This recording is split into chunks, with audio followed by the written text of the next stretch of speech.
मोदी सरकारची घर घेणाऱ्यांना मोठी भेट. होम लोनवर 4% व्याज सबसिडी योजनेचा फायदा कोणाला मिळणार? जर तुम्हाला रिअल इस्टेट मधील व्यवहाराबद्दल संपूर्ण माहिती हवी असेल तर आमच्या चॅनलला सबस्क्राईब करा आणि नवनवीन व्हिडिओ अपडेट्स मिळवा.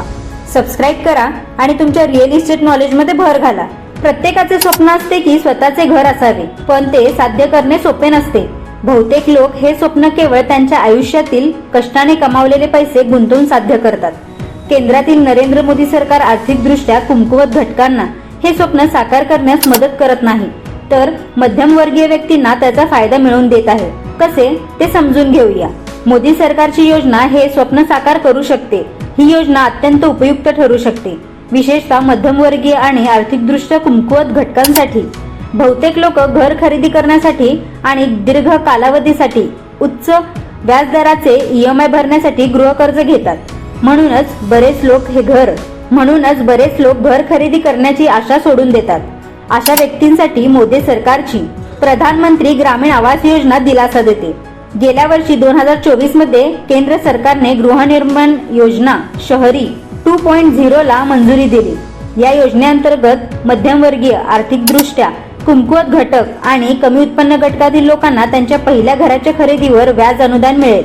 PMAY 2.0 अंतर्गत ही व्याज अनुदान फक्त ₹35 लाख किमतीच्या घरांना लागू होईल.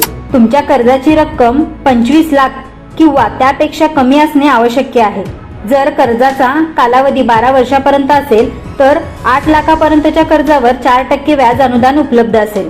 मध्यमवर्गीय, आर्थिकदृष्ट्या दुर्बल घटक आणि 9 लाखापेक्षा कमी वार्षिक उत्पन्न असलेले कमी उत्पन्न गट या योजनेचा लाभ घेऊ शकतात.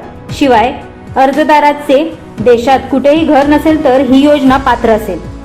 लाभार्थ्याला मिळणारी एकूण अनुदान रक्कम 1.80 लाख असेल, जी सरकार 5 हप्त्यांमध्ये थेट बँक खात्यात हस्तांतरित करेल.